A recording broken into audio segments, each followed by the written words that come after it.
여러분 안녕하세요. 반갑습니다. 오늘도 예배 가운데서 좋으시고 크신 하나님의 놀라운 은혜를 경험하는 귀하고 복된 날이 되기를 바라고요.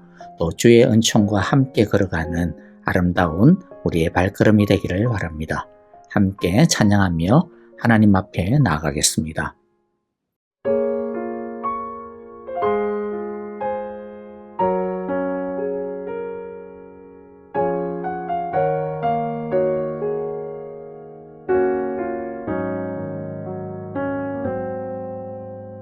목마른 사슴시 냇물을 찾아 헤매이듯이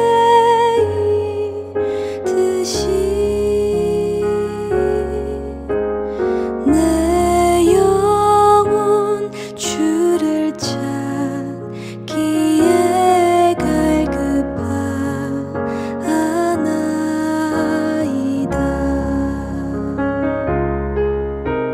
주님만이 나의 힘, 나의 방패, 나의 참 소망. 나의 몸 정성 다 바쳐서 주님 경배합니다.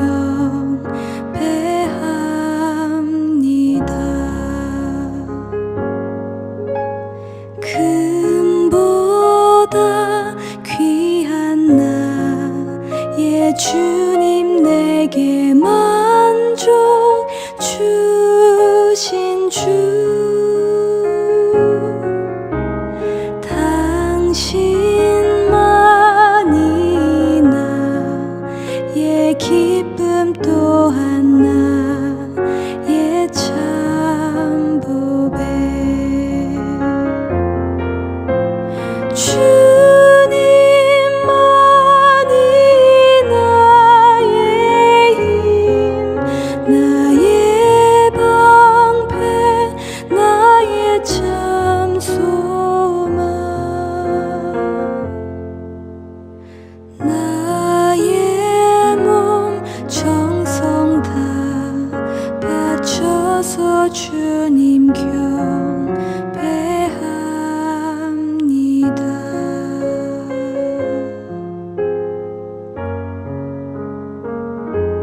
주님 경배합니다.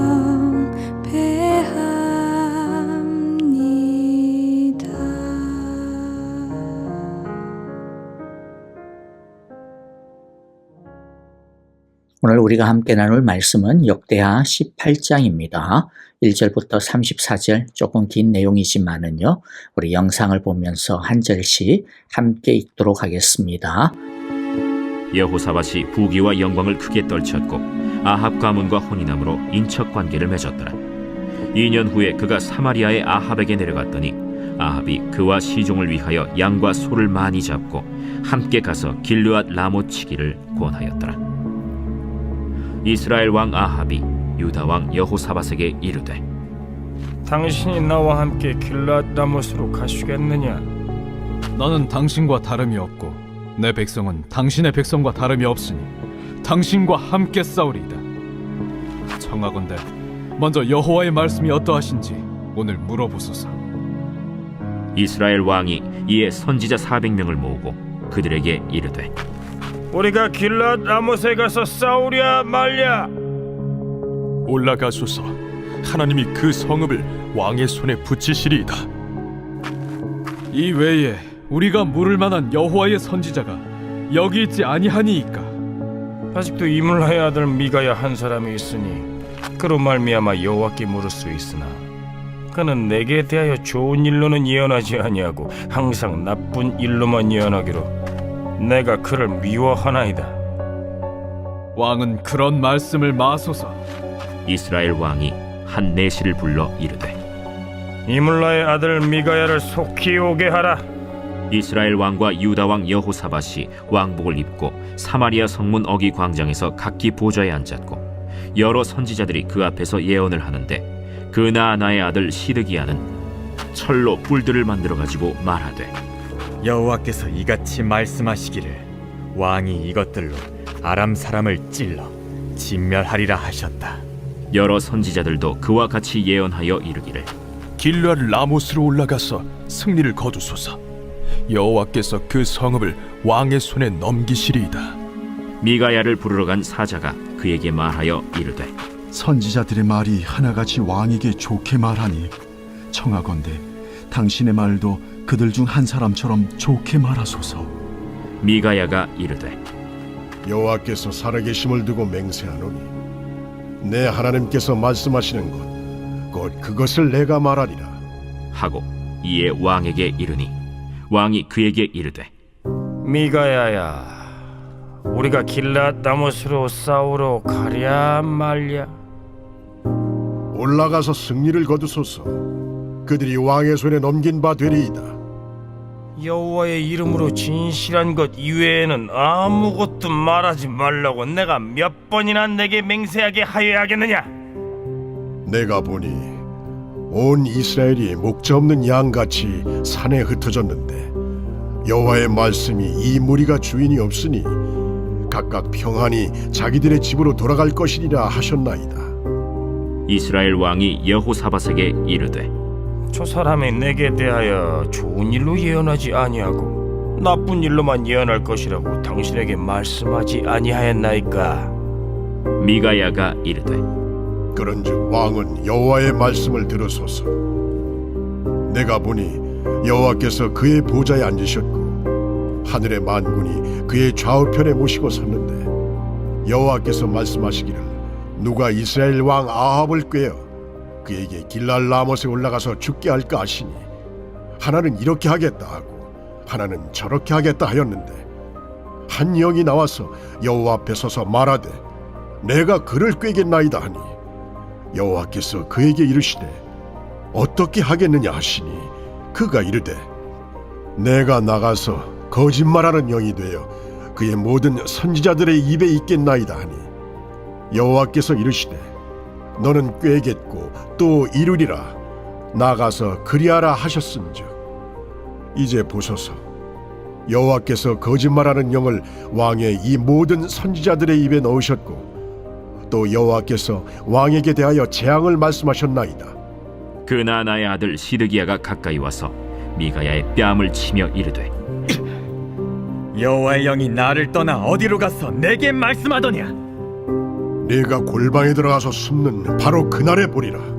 이스라엘 왕이 이르되 미가야를 잡아 시장 아몬과 왕자 요아세게로 끌고 돌아가서 왕이 이같이 말하기를 이놈을 옥에 가두고 내가 평안히 돌아올 때까지 고난의 떡과 고난의 물을 먹게 하라 하셨나이다.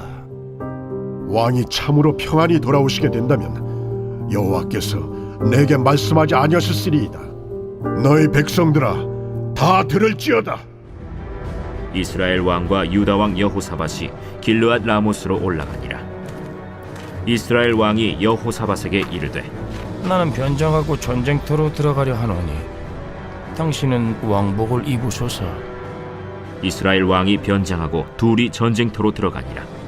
아람 왕이 그의 병거 지휘관들에게 이미 명령하여 이르기를 너희는 작은 자나 큰 자나 더불어 싸우지 말고 오직 이스라엘 왕하고만 싸우라. 병거의 지휘관들이 여호사밧을 보고 이르되 이가 이스라엘 왕이라 하고 돌아서서 그와 싸우려 한즉 여호사밧이 소리를 지르매 여호와께서 그를 도우시며 하나님이 그들을 감동시키사 그를 떠나가게 하신지라. 병거의 지휘관들이 그가 이스라엘 왕이 아님을 보고 추격을 그치고 돌아갔더라. 한 사람이 무심코 활을 당겨 이스라엘 왕의 갑옷 솔기를 쏜지라. 왕이 그의 병거 모는 자에게 이르되 내가 부상하였으니 내 손을 돌려 나를 진중에서 나가게 하라 하였으나 이날의 전쟁이 맹렬하였으므로 이스라엘 왕이 병거에서 겨우 지탱하며 저녁 때까지 아람 사람을 막다가 해가 질 즈음에 죽었더라.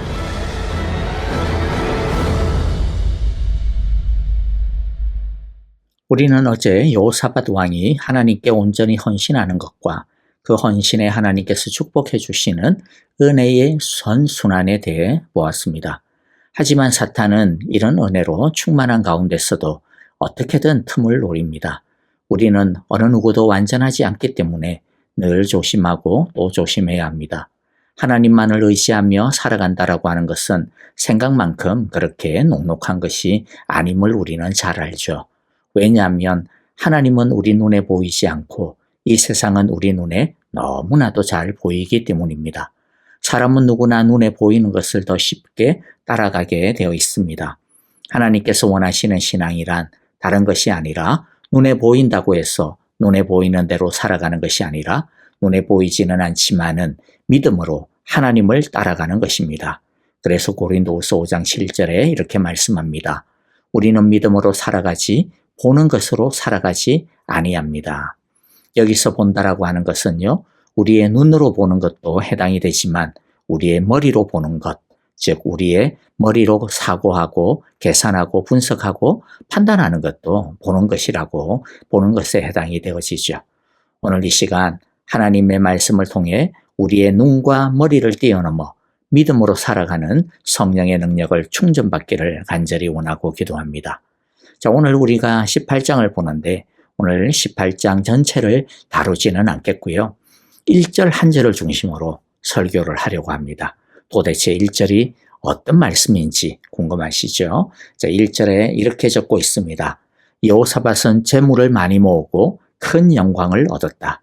그는 아합 가문과 혼인의 유대를 맺었다. 어떻게 보면 이게 무슨 큰 문제가 있나 싶어 보입니다. 여호사밧이 많은 재물을 모으고 큰 영예를 얻은 것은 하나님께서 주신 축복 중에 하나였습니다. 그의 힘이 강해진 것을 의미하죠. 그래서 여호사밧 초창기만 해도 그렇게 유다를 호시탐탐 노리던 북이스라엘도 이제는 더 이상 함부로 유다를 노릴 수가 없을 만큼 강한 나라가 되었습니다. 그래서 이들은 어떻게 합니까? 서로 이제 우리 서로 침공하지 말자. 우리 사이좋게 지내자. 이래서 불가침 동맹을 맺죠. 그리고 그것을 견고하게 하기 위해서 결혼이라고 하는 매개를 가지고 유대 관계를 굳게 합니다.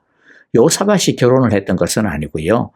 역대하 21장 6절을 보면 여호사밧의 맏아들이었던 여호람과 아합의 딸인 아달랴 공주가 결혼을 한 것입니다.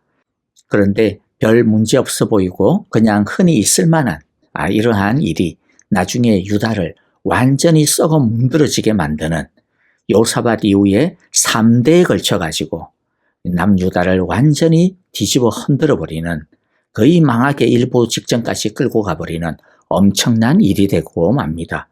21장 6절에서도 이 결혼에 대해 하나님은 어떻게 평가하십니까? 악한 일이다. 주님께서 보시기에 악한 일이다 라고 말씀하시죠. 19장 2절에서는 하나님은 예후 선지자를 통해 이렇게 책망하시는 것을 볼 수가 있습니다. 하나님의 아들 예후 선견자가 나가서 왕을 찾아가서 말하였다. 임금님께서는 악한 자를 돕고 주님을 싫어하는 자들의 편을 드는 것이 옳다고 생각하십니까? 임금님께서 그렇게 하셨으므로 주님의 진노가 임금님께 내릴 것입니다. 이스라엘과의 동맹, 이 결혼을 하나님께서는 왜 이렇게 악한 일로 보실까요?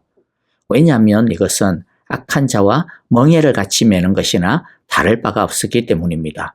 19장 2절의 말씀처럼 이것은 악한 아합을 여호사밧이 묵인하는 것이나 다를 바가 없고 그것은 아합의 악을 두둔하는 것이나 다를 바가 없기 때문입니다. 여호사밧은 아합 왕이 얼마나 악한 왕인지, 특히나 아합의 부인이 되는 이세벨 왕비가 얼마나 지독한 우상 숭배자인지 여호사밧이 몰랐을까요? 아니요, 절대로 모르지 않았습니다. 너무나도 잘 알았을 것입니다. 그러나 여호사밧은 너무나도 이것을 쉽게 생각을 했던 것 같아요. 그래도 같은 이스라엘 민족인데, 그래도 하나님을 조금은 의식하겠지. 그래도 다른 이방 민족보다는 좀 더 낫겠지. 이렇게 너무나도 안일하게 생각을 했던 것 같습니다. 이것은 겉으로 눈에 보이는 것만 보는, 어쩌면 자기가 보고 싶은 것만 보려고 하는, 듣고 싶은 것만 들으려고 하는 마음이죠. 죄의 곰팡이를 너무나도 가볍게 여겼던 것입니다. 어쩌면 자신이 워낙 잘하고 있기 때문에 이세벨의 딸이라 하더라도 자기 집에 시집 온 이상 뭐 지가 어떡하겠어. 내가 걔를 휘어잡고 걔를 오히려 잘 도닥거리고 오히려 내가 걔를 변화시킬 수 있어. 바로잡을 수 있어. 이런 자신감이 넘쳐설 수 있을 것입니다.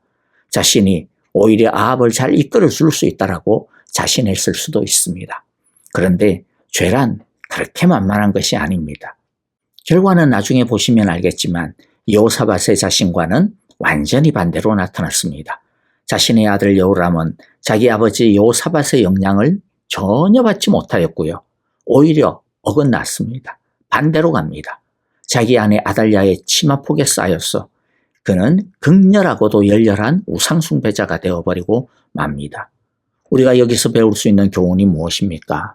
하나는요, 죄를 우습게 보면 안 된다는 것입니다. 성경은 죄에 대해 처하는 방법에 대해 우리에게 가르쳐 주시는데요. 죄는 일단은 가능하면 피하라는 거죠. 가능하면 멀리해야 합니다. 가능하면 도망쳐야 됩니다. 죄를 비록 우리가 피 흘리기까지 싸워야 하지만은, 그런데 피 흘리기까지 싸우는 것보다 더 좋은 건 뭐냐면 할 수만 있는 대로 피하는 것입니다. 그래서 데살로니가전서 5장 22절에서도 악은 어떤 모양이라도 버리라 라고 권면하시죠. 시편 1편 1절에서는 복 있는 사람은 악인의 꾀를 따르지 아니하고 죄인의 길에 서지 아니하고 오만한 자의 자리에 앉지 아니한다. 아예 같이 하지 않는다라는 것이죠. 그래서 고린도후서 6장 14절에서는 믿지 않는 사람들과 멍에를 같이 함께 매지 마십시오. 정의와 불의가 어떻게 짝하며 빛과 어둠이 어떻게 사귈 수 있겠습니까? 자, 그런데 여기서 멍에를 같이 맺지 말라라고 해서 이것이 뭐 믿지 아니하는 사람들하고는 일도 같이 하지 말고 사업도 같이 하지 말고 친구도 하지 말고 결혼도 하지 말고 밥도 같이 먹지 말고 뭐 골프도 치지 말고 뭐 그런 뜻이 아닙니다. 그렇게 만일 우리가 믿지 아니하는 사람들하고 벽을 딱 세워버리고 그들과 전혀 어울리지 아니하고 완전히 그냥 우리 믿는 사람들끼리 하고만 논다면 우리가 어떻게 믿지 않는 이 세상에 그리스도의 사랑을 전하고 복음을 전하고 생명을 전할 수가 있겠어요. 이 말의 진짜의 의미는 믿지 않는 이 세상의 문화, 정신, 습관, 유행 그런 것은 아예 모양이라도 피하라는 것입니다. 그리스도인의 거룩의 정체성을 가지고 이 세상 속에서 살 때, 세상 사람들과 함께 어울려 살 때 이 세상의 악에 대해서는, 그 죄에 대해서는 조금이라도 텀을 주지 말라라는 것이죠. 죄는 아까도 말했듯이 곰팡이와 같아요. 조금만 여지를 주고 틈을 주면 질기디 질긴 생명력을 보입니다. 그러므로 아예 처음부터 죄가 발붙이지 못하도록 피하는 것이 상책이라고 하는 것을 우리가 꼭 배울 수 있기를 바랍니다. 두 번째 우리가 배울 것은요, 교만하면 안 됩니다. 여호사밧은 자신이 이때까지 너무나도 훌륭하게 믿음 생활을 했고 또 유다 안에 있던 온갖 우상들을 전부 다 격파하고 온 나라를 하나님 중심으로 바꿔 놓았기 때문에 아합도 이세벨도 아달랴에게도 얼마든지 휘둘리지 않을 수 있고 더 나아가 이들도 바꿀 수 있다라고 교만하고 자신했습니다. 죽으라고 버팅기는 사람을 그런데 변화시킬 수 있는 재간을 가진 사람은요, 아무도 없습니다. 우리는 우리의 힘을 과신하면 안 됩니다. 여호사밧이 그렇게 부흥운동을 일으킬 수 있었던 것은 자신의 지혜와 힘만으로 되어진 게 절대로 아니죠. 여호사밧이 그렇게 부흥운동을 일으킬 수 있었던 것은 자신의 힘과 지혜로만 되어진 것입니까? 그게 아니죠. 하나님께서 은혜를 주셨기 때문입니다. 여호사밧은 이 결혼에 대해 하나님께 전혀 묻지를 않았습니다. 자신의 선한 의도만 믿었어요. 뭐 이거 좋은 것이니까 다 잘 되겠지. 내가 좋은 의도로 하니까 잘 되겠지. 그러나 우리가 생각할 때 아무리 좋은 의도, 좋은 계획이라 할지라도 그것이 진짜 나에게 지금 주시는 하나님의 뜻인지 그것은 전혀 별개의 문제라는 것을 우리가 알아야 돼요. 여호사밧이 자신을 너무 자신하지 않고 이 문제를 하나님께 기도했다면 이 문제는 너무나도 간단하게 해결될 수 있었을 것입니다. 그런데 잘 나가는 자신을 너무 자만했기 때문에 은혜 가운데 있는 자기 자신을 너무나도 자신했기 때문에 한순간의 교만과 방심이 돌이킬 수 없는 치명적인 죄를 자신의 집과 유다 안으로 끌어들이고 만 것입니다. 말씀을 마무리합니다. 잘하고 있을 때, 잘 나갈 때조차도 우리는 항상 깨어 있어야 됩니다. 우리 힘으로 잘하고 있는 것이 아닙니다. 하나님이 은혜 주셨기 때문에 우리가 잘할 수 있을 뿐입니다. 그러므로 교만하지 말고 항상 겸손하게 하나님 앞에 엎드리는 우리 모두가 되기를 바랍니다. 아무리 별것 아닌 것처럼 보여도, 설령 아무리 좋아 보이는 일이라 하더라도, 그리고 아무리 내가 잘할 수 있을 것 같아 보이는 일이라 하더라도, 아무리 식은 죽 먹기 같은 일이라 하더라도 하나님께 묻고 또 물어야 합니다. 하나님의 말씀을 통해 하나님의 뜻을 듣고 또 들어야 합니다. 죄는 그 모양이라도 버리고 피해야 합니다. 죄는 피하는 것이 죄와 싸우는 가장 쉽고 효과적인 방법임을 기억하기를 원합니다. 우리 안에 이미 죄가 들어오면 피 흘리기까지 싸우지 않으면 죄를 절대로 감당할 수가 없습니다. 이 세상 속에 살지만 또 믿지 아니하는 사람들에게 너무나도 좋은 친구가 되어줘야 하지만은, 그러나 죄는 지혜롭게 피하고 그 모양이라도 버리는 우리 모두가 되어지기를 바랍니다. 우리 모두 눈에 보이는 대로, 생각되는 대로 살지 말고 하나님의 말씀을 따라, 하나님의 뜻을 따라 믿음으로 살아가는 우리 신실한 주님의 제자들이 다 되시기를 간절히 소원하고 기도하며 축복합니다. 아멘. 자, 이제 오늘 우리에게 주신 하나님의 말씀 마음의 가운데 새기면서요, 함께 마음을 담아 기도하도록 하겠습니다. 교회와 형제자매들을 위하여 기도합니다. 특별히 우리 아프신 성도님들을 위하여서, 그리고 또 여러 문제를 가지고 기도하고 있는 우리 형제자매님들, 우리 목장의 식구들 생각하시면서 기도하기를 원합니다. 힘들고 두려운 것때 눈에 보이는 것에 의하여 낙심하지 않게 하시고, 눈에 보이지 않지만은 우리를 도우시는 하나님을 바라보는 믿음으로 이기게 하소서. 우리 그렇게 기도하기를 원하고요. 우리 선교사님들을 위하여서도 함께 한 마음으로 간절하게 기도하는 시간 되기를 바랍니다. 찬양하며 기도하겠습니다.